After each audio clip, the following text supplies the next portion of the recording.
Sabe, queridos, não dá mais. Pode parecer um jargão, né? Pode parecer uma frase pronta. Mas assim, não dá mais para empurrar com a barriga. Né? Não dá mais para a gente... Eu acabei não parando para ofertar, eu já ofertei, alguns já ofertaram, depois se quiser fica à vontade, querido. Vamos criar essa cultura aqui. Levanta do teu lugar, vem oferta, no final de tudo nós vamos orar. Tá? Nós precisamos criar novos padrões de vida. Não dá mais para empurrar com a barriga. Jesus Cristo está voltando. Queira você, queira eu ou não. Né? E aqui em Lucas, no capítulo 17, no versículo 20. Encontraram aí? Fala um pouco sobre isso. Diz o seguinte: interrogado pelos fariseus sobre quando viria o reino de Deus, Jesus lhes respondeu: não vem o reino de Deus com visível aparência, e nem dirão, ei-lo aqui, ou lá está, porque o reino de Deus está dentro de vós. A seguir dirigiu-se aos seus discípulos: virá o tempo em que desejareis ver um dos dias do Filho do Homem, e não o vereis. E vos dirão, ei-lo aqui, ou lá está. Não vades, nem os sigais. Porque assim como o relâmpago, fuzilando, brilha de uma extremidade à outra do céu, assim será no seu dia o Filho do Homem. Mas importa que primeiro ele padeça muitas coisas e seja rejeitado por essa geração. Assim como foi nos dias de Noé, será também nos dias do Filho do Homem. Presta atenção agora. Comiam, bebiam, casavam e davam-se em casamento, até o dia em que Noé entrou na arca. E veio o dilúvio e destruiu a todos. E o mesmo aconteceu nos dias de Ló.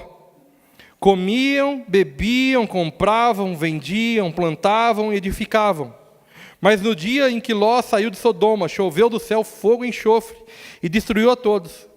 E assim será também no dia em que o Filho do Homem se manifestar. Naquele dia, quem estiver no eirado e tiver os seus bens em casa, não desça para tirá-los. E de igual modo, quem estiver no campo, não volte para trás. Lembrai-vos da mulher de Ló. Quem quiser preservar a sua vida, perdê-la-á. E quem a perder de fato, a salvará. Digo-vos que naquela noite 2 estarão numa cama. Um será tomado e o outro deixado. 2 mulheres estarão juntas, moendo. Uma será tomada e deixada a outra. 2 estarão no campo, um será tomado e o outro deixado. E então lhe perguntaram, onde será isso, Senhor? Ao que respondeu-lhes, onde estiver o corpo, aí se ajuntarão também os abutres. Queridos, Jesus Cristo está voltando. E é engraçado que aqui ficam algumas características, né? E eu queria chamar a atenção aqui de alguns versículos. O primeiro aqui no 26 diz o seguinte: assim foi como foi nos dias de Noé, também será nos dias do Filho do Homem. Presta atenção, comiam, bebiam, casavam-se e davam-se em casamento, até o dia em que Noé entrou na arca e veio o dilúvio e destruiu a todos. Sabe, nós vamos tocando a nossa vida com normalidade. É isso que esse versículo está dizendo. Então nós comemos, nós bebemos, casamos, vivemos a nossa vida que precisamos viver, somos humanos. Né? Precisamos ganhar o nosso sustento, precisamos sustentar a nossa casa, precisamos comprar roupas, dar coisas aos nossos filhos, criá-los. Né? Agora, vamos levando a nossa vida e sempre temos as nossas demandas, sim ou não? Sempre temos as nossas necessidades. Agora nós imaginamos que num plano perfeito, quando tudo isso se ajeitar, e que a vida estiver tudo boa, que a gente estiver lá com os pezinhos para o ar, aí Jesus volta. Porque afinal de contas, aí dá tempo da gente se consertar e pegar essa carona. Agora, se você segue o texto, ele diz que a volta do Filho do Homem será como um relâmpago que corta o céu. Você tem o domínio do dia de amanhã? Você sabe se você vai acordar amanhã? Você sabe o que vai acontecer daqui a algumas horas? Se Jesus volta em 1 hora, em minutos? Em segundos? Se de repente você está no seu carro, né, tua mulher some?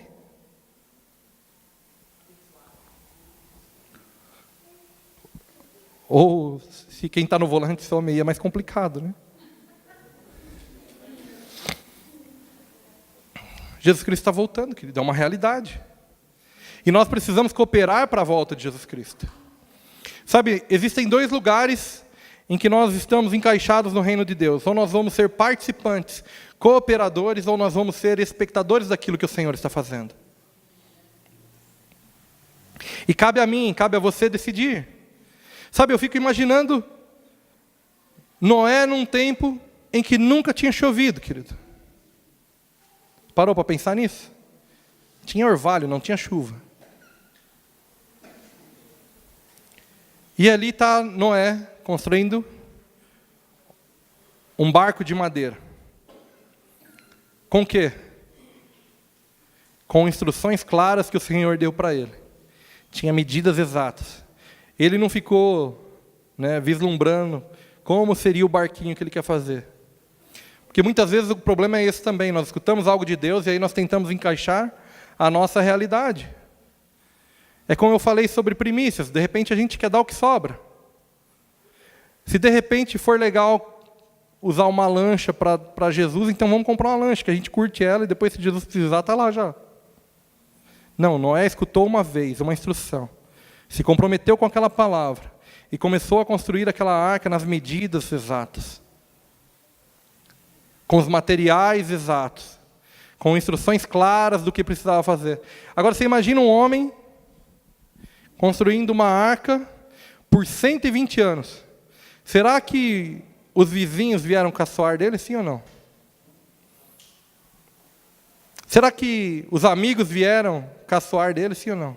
Será que a família deve ter falado, cara, interna esse cara, meu Deus do céu, ele bate prego o dia inteiro. Tá louco? Né? Já viu aquela? Quando você começa a viver com um relacionamento intenso com Deus, quantas vezes eu não escutei que a Bíblia enlouquecia? Cara, muito mais louco a gente ficar sem ela. Não, aquele cara ficou louco porque leu a Bíblia. Mito, total. Na verdade, se ler a Bíblia vai ficar louco mesmo, vai ficar louco por Cristo, não vai conseguir fazer outra coisa sem ser entregar a vida para Ele. Se isso é loucura, ótimo.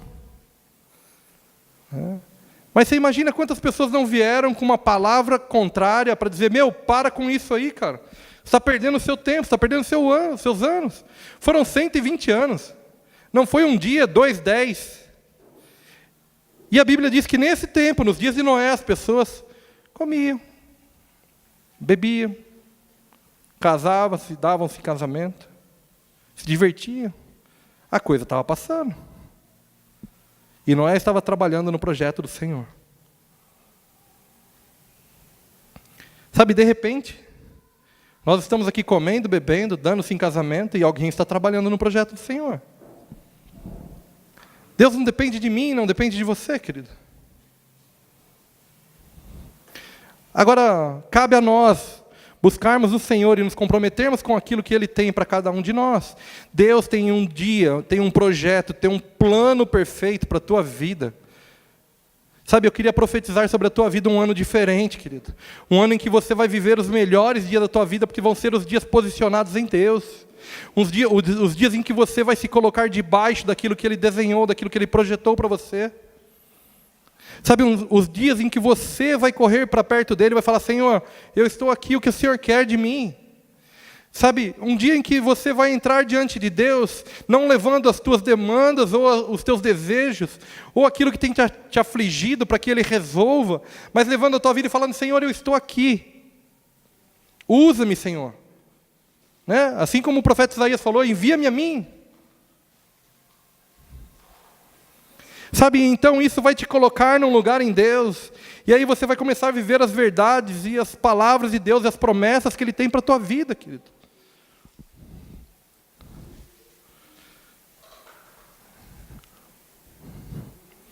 E você segue aqui e fala sobre Ló, a mesma coisa, e fala que então, né, se você estiver trabalhando na volta do Senhor, não volte para pegar as coisas, fala de prioridade.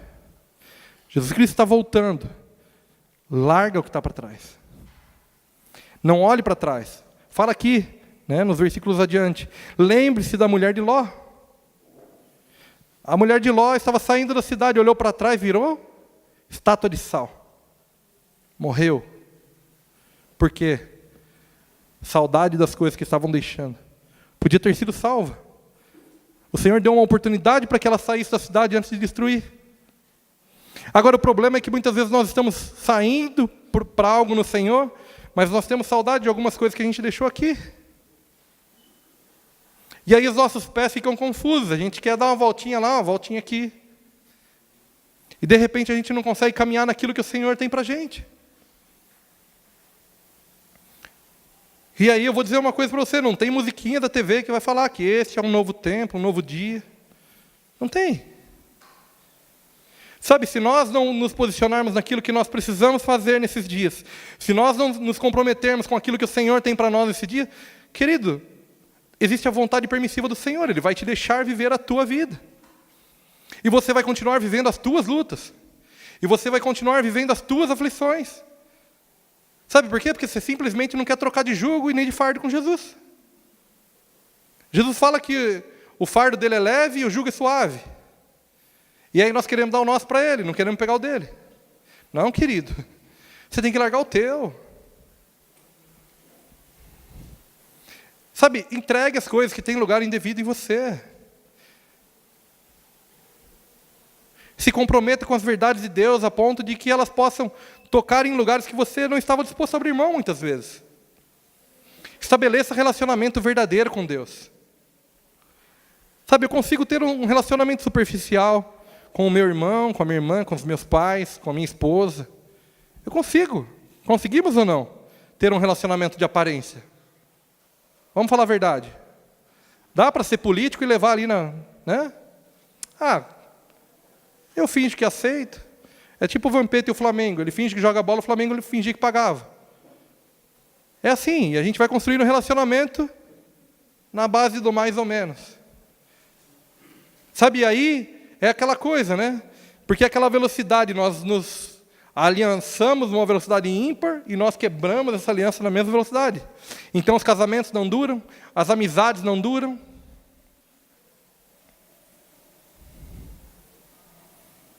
Porque a gente está sempre em busca da perfeição no outro. Nós não estamos dispostos a mudar nada em nós. Nem olhar e ver as nossas falhas e o nosso defeito. Nem olhar para dentro de mim e falar, cara, meu Deus, que traste, né? Por que eu estou fazendo isso? Por que eu sou assim? Não, eu quero a perfeição nele. Então, se de repente ele não veio e ele não me cumprimentou com as palavras que eu esperava ouvir do cumprimento dele, eu já vou ficar chateado com ele, porque, tá vendo, nem me valorizou. E a gente vai vivendo, né? A geração, eu tenho dito, a geração mais mimimi que existiu, e não sou nem só eu que falo isso, tem os youtubers, tem muita gente aí que fala a mesma coisa.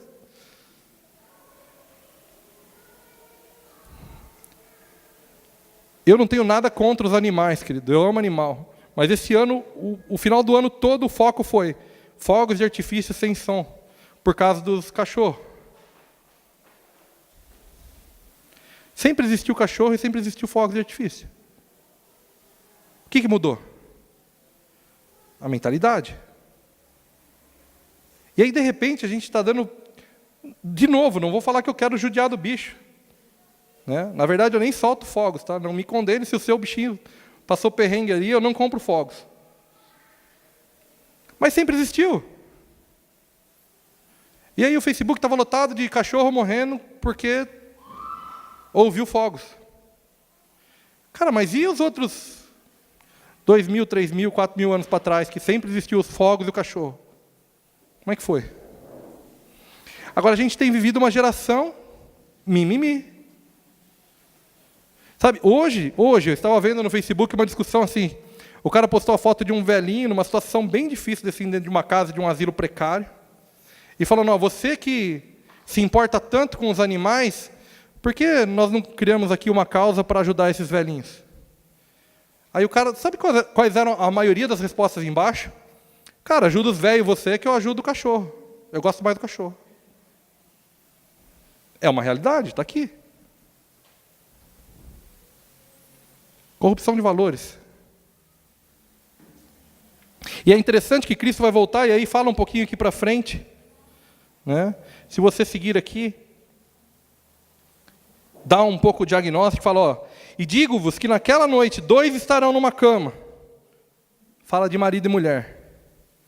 Um será tomado e o outro será deixado. Você não vai de carona. E eu vou dizer uma coisa para você, não adianta nem se algemar nela toda noite.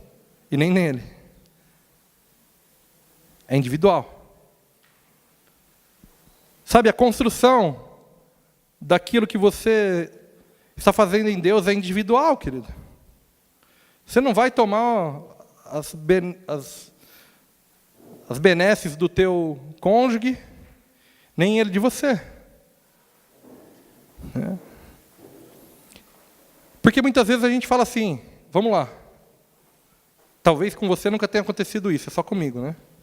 A gente fala assim, eu não, sabe, agora eu não consigo me comprometer não, porque, afinal de contas, meu marido não quer nada com isso. A minha mulher não quer saber de nada. Eu até queria. E a gente empurra no outro. Mas vai chegar o dia que a gente vai prestar conta. E você vai estar sozinho ali, querido. Não tem nem o marido, nem a mulher do lado. Está Deus, você e Jesus, que é o seu intermediador.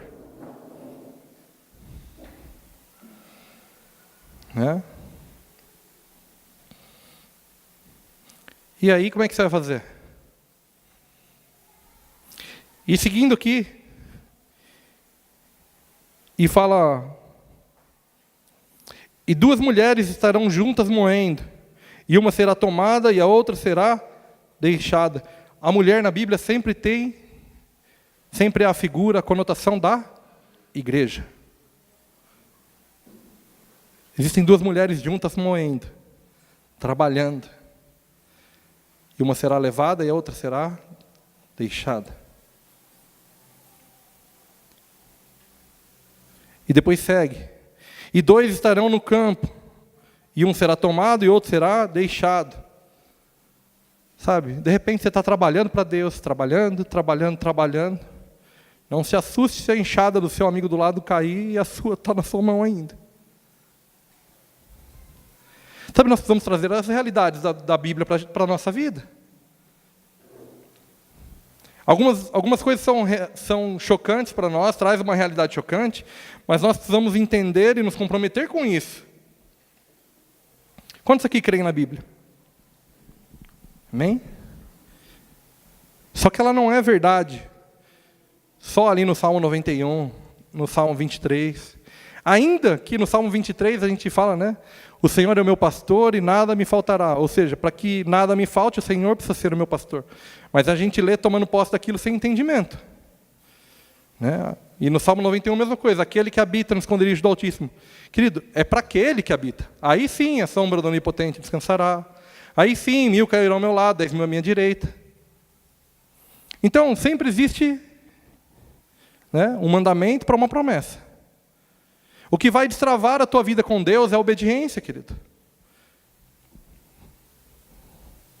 O que tirou o homem do jardim foi a desobediência. E o que vai te reconectar é a obediência. A quem? A Cristo, o cabeça da igreja. Nós somos a igreja e Cristo é o cabeça. E nós precisamos ser obedientes a Cristo para que nós sejamos inseridos nesse contexto. O resto que te contaram é conversa da carochinha.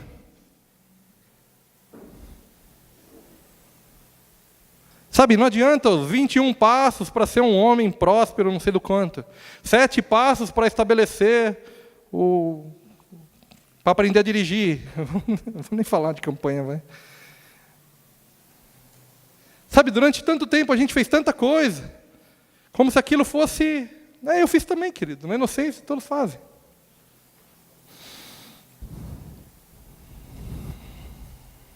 Agora a gente está tão disposto a trabalhar, a fazer algo para Deus, a construir, a servir, né? E se eu precisar pintar esse corrimão, eu vou pintar a parede, vou passar cabo, vou fazer tudo. Quando chega no ponto obedecer a Deus, eu travo.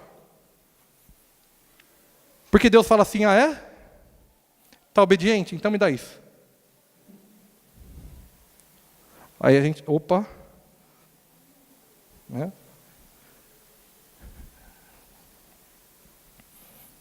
A gente é assim de criança, querido. A Débora, minha filha, ela pede chiclete, Trident.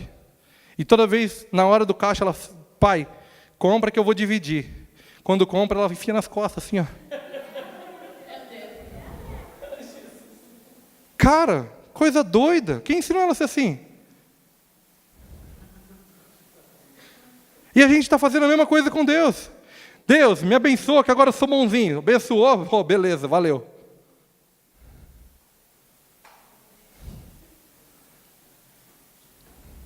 Sabe, nós vamos amadurecer. 2018 é um ano de reconstrução dos muros do Senhor, reconstrução dos valores dele. Eu realmente creio que a igreja, nós não estamos falando desse prédio aqui, ó, desse caixote aqui com parede, não, querido. A igreja do Senhor será reconstruída nesse tempo. Sabe por quê? Porque as coisas deixaram de funcionar. Tudo aquilo que vinha no automático aí, as pessoas surfando uma onda e se beneficiando do evangelho, parou. Parou, e existe um decreto, e vai parar de vez. E a igreja do Senhor será reconstruída. A igreja do Senhor será reconstruída. Esse é um tempo, nós estamos transicionando nisso. Se você parar para analisar os sinais do Apocalipse, o esfriamento do amor, né, daqui a um tempo a palavra do Senhor, assim como nós lemos aqui, vai ser escassa, querido. Você vai procurar e não vai encontrar.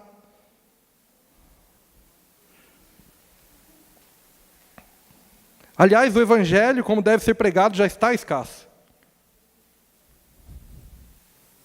Porque tem muita coisa aí que está longe de ser evangelho. E nós não temos que nos sentir melhor, não. Porque a gente está enxergando o homem como árvore aí, né? Só porque a gente não está cego, está enxergando embaçado. Não, tem que ter compaixão e trabalhar junto. Né? Porque nós somos um corpo. E você não vai ver um tronco passando ali sem as pernas. Nenhuma cabeça andando sozinha. Se vê, pode correr. Nós somos um corpo. E aonde que Deus vai voltar? Versículo 37. Então lhe perguntaram, aonde será isso, Senhor? Para Jesus. Ao que respondeu-lhes, onde estiver o corpo, aí se ajuntarão também os abutres. Você quer ver na tradução da Bíblia, a mensagem, como fala?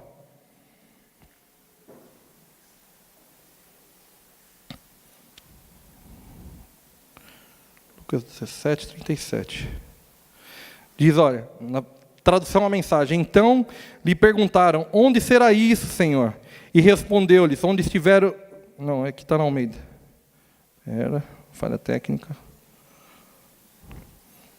Tentando entender tudo isso, os discípulos disseram, Senhor, onde será tudo isso? E ele respondeu, observem os urubus voando em círculo. Eles primeiro identificam o cadáver. Tudo começa a partir do meu corpo morto. Quer estar no propósito de Deus? Morra para você mesmo. Nós lemos ali, e quem perder a sua vida, aí de verdade achará ela. Por que eu falo que nós temos vivido uma geração difícil? Porque é a geração de que todo mundo tem direito. Eu tenho direito, é o mimimi, né?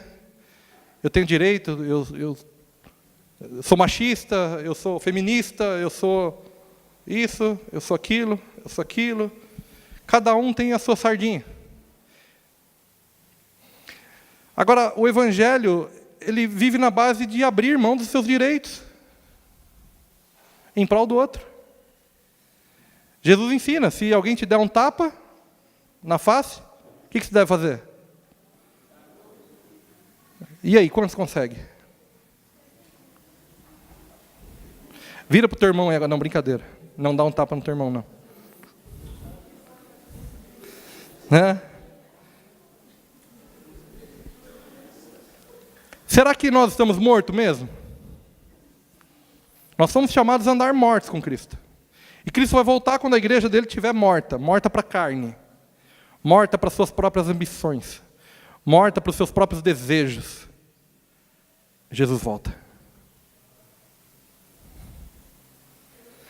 O problema é que assim, olha, não fala de mim, não fala nas minhas coisas. Né? Não me toca, eu sou o certo. Você é o errado. Sabe, a gente tem tanta certeza, tanta convicção das nossas coisas, que a gente julga o outro e só falta fazer, né? A gente quer fazer o sepultamento do outro. O nosso sepultamento a gente não está interessado em fazer. E aí o nosso batismo, que foi por imersão, que deveria significar sepultamento do nosso velho homem, anos depois a gente descobre que o velho homem sabia nadar. Ou estava com um cilindro de mergulho, alguma coisa assim. O bichinho parece vivinho. Toma uma fechada no trânsito, quero passar com o carro em cima. E aí atrás está lá, Deus é fiel, nas mãos de Deus. Aí eu fico imaginando, né? Quando você passa com adesivo, assim, o cara olha e fala assim, meu Deus, tudo que eu não quero é ser isso aí.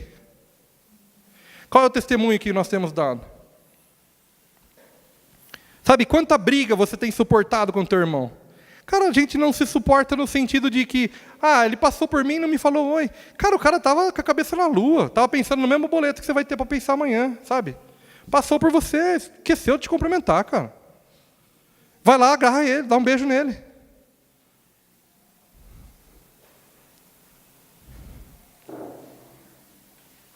Nós vamos viver um relacionamento de igreja de verdade. Onde a gente aceite os nossos confrontos, não afronta. Afronta, a gente repreende e manda embora. Nós vamos aceitar confronto. Né? E aonde os nossos relacionamentos sejam duráveis. Eles precisam durar algumas brigas. Quantas brigas o teu casamento durou até agora? Eu nem vou falar o meu, porque minha mulher não está aqui. Graças a Deus. Não. Já pensou? Eu vou falar um número baixo aqui, ela vai falar que é bem mais. Ela guarda tudo. Mulher não esquece, né?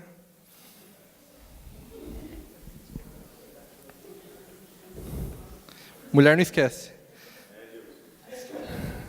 Se você perguntar para a mulher, ela vai falar assim, não, faz 17 meses, 10 dias, 4 horas e 32 minutos que a gente não briga.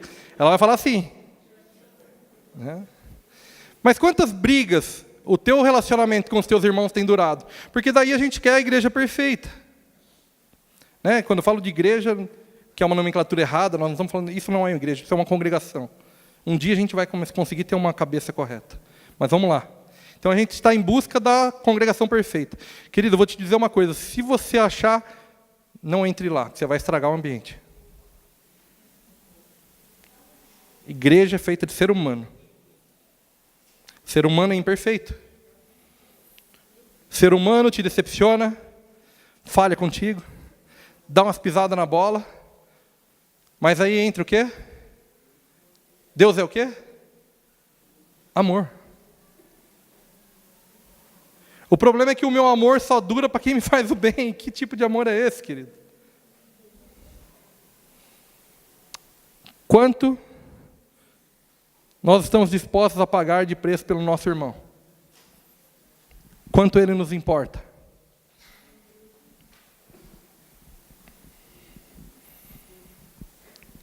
Sabe, senão a gente vai ficar tão seletivo, que a gente vai virar um eremita, ou um ermitão. Aqueles caras que se isolam na montanha, está na posição de coque, assim, com a barba aqui, há 81 anos. Sentado na mesma posição, sozinho. Está junto com o abominável Homem das Neves. Pé grande.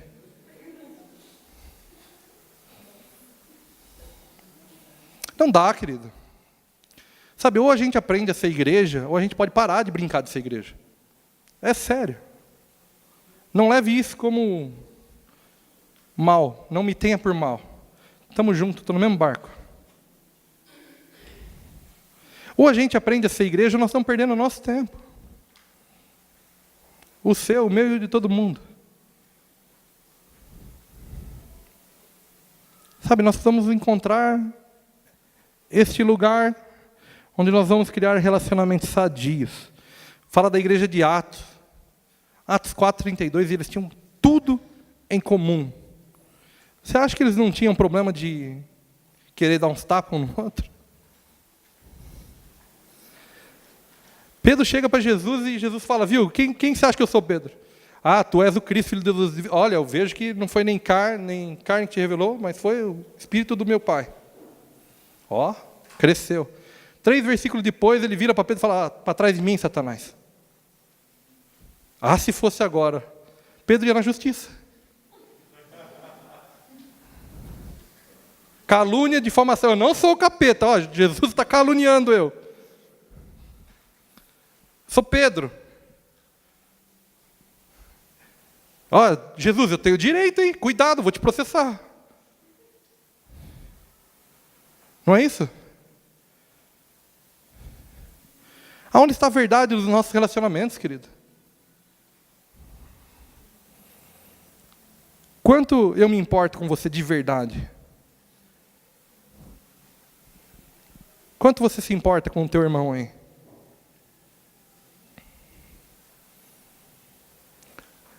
Faça um exercício. Depois, não precisa ser agora, não precisa se denunciar. Depois aí, no final do culto, você olha quem está aqui. E tente saber se você sabe da vida de 4 ou 5 pessoas, quais têm sido as lutas e as dificuldades dela. Quanto você tem orado pelas dificuldades dela.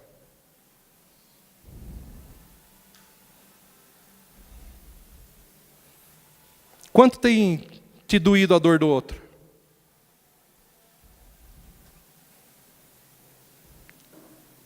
Nós precisamos encontrar um lugar de ser igreja. E não adianta a gente olhar para fora aí e dizer, aquela não é isso, aquela é aquilo.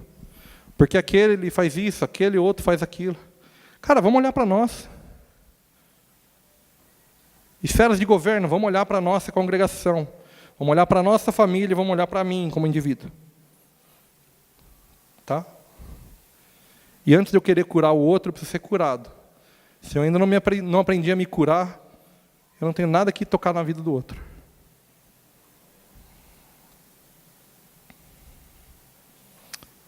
Ser cristão verdadeiro, querido. Tem um ano todo pela frente agora. Eu realmente creio num tempo de liberação dos céus. Eu tenho conversado com amigos, com profetas, com homens que têm pago um preço por essa nação. E todos estão sinalizando para a mesma coisa. É um ano de liberação sobre a igreja. Mas é sobre a igreja. Essa aqui, a que está morta para a sua própria vontade. A que está morta para a sua própria carne. Para nós encerrarmos, abra lá em Hebreus, capítulo 12.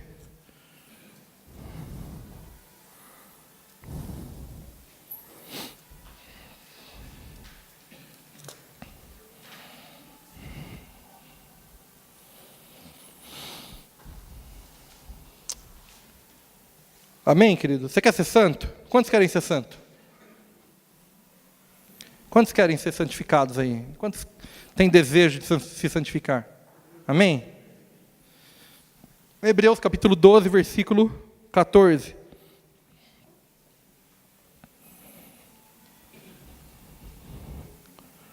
O escritor de Hebreus, que alguns como eu acham que é Paulo, mas daqui a pouco está na internet a mensagem, vai ter alguém querendo me processar, porque eu disse que o escritor de Hebreus é Paulo, mas vamos lá. Fala assim, segui a paz com todos e sem a qual? Segui a paz com todos. Não dá para se santificar isolado. Sabe aquilo? Eu não vou naquela igreja não, gente hipócrita. Não vive o que prega. Está lá, cheio de defeito. Isso é orgulho, idolatria de si próprio. E nós caímos nesse engano. E aí a gente vai se isolando. E aqui fala o quê? Seguir a paz com todos. Segui a paz com todos e a santificação, sem a qual ninguém verá o Senhor. Não sou eu que estou dizendo, é a Bíblia.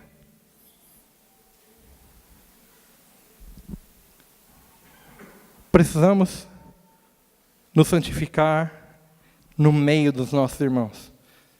Sabe aquele que dá vontade de pegar às vezes para o pescoço, assim, dar uns chacoalhão, falar, meu filho, né? E eu falo sempre aqui, se Deus deu um pouquinho de jeito para mim, vai dar para qualquer um. Tenha fé, querido. Né? Se Deus mexeu na minha vida, a sua é moleza para Ele. A minha era mais difícil. Ou vidazinha triste. Não vai concordar, Hildo.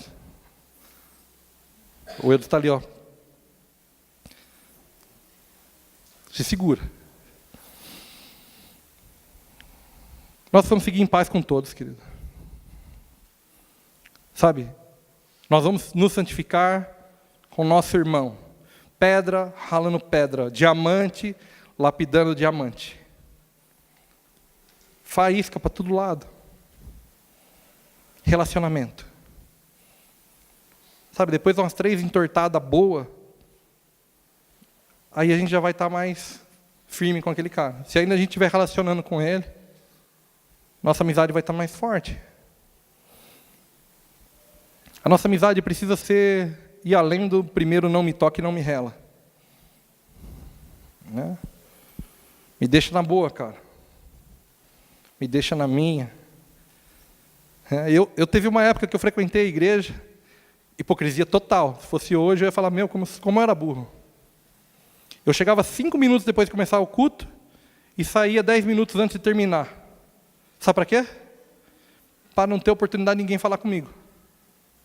O que eu estava fazendo lá, cara?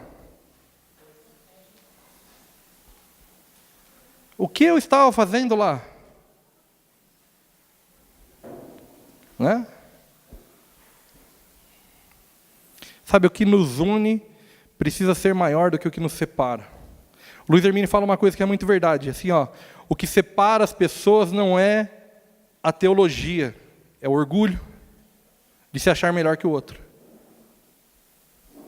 Sabe o que separa as denominações? Não é a teologia. A teologia a gente releva. Ah, Jesus vai voltar, não vai voltar, vai reinar por 1000 anos, é pré-tribulacionista, é pós. É, cada um... né?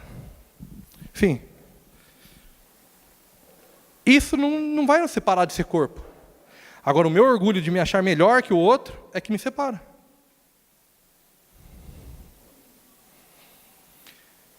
E a minha oração nesses dias, eu realmente gastei tempo ali dentro daquela igreja, dentro daquela congregação,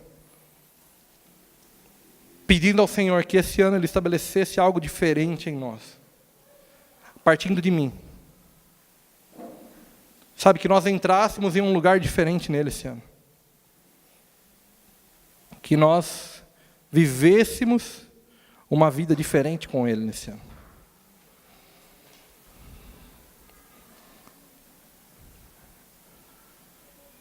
E eu até estava pensando, porque eu não tinha nem falado com a Karina ainda sobre a gente fazer a troca de primícias a semana que vem.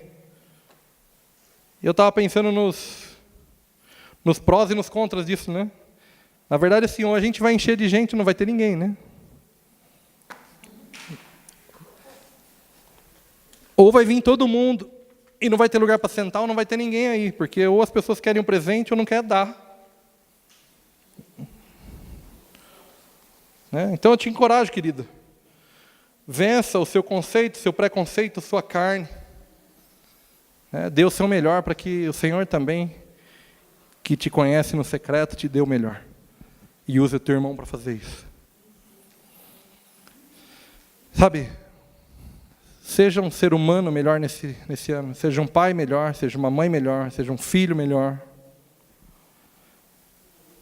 Seja um discípulo melhor. Seja um pastor melhor.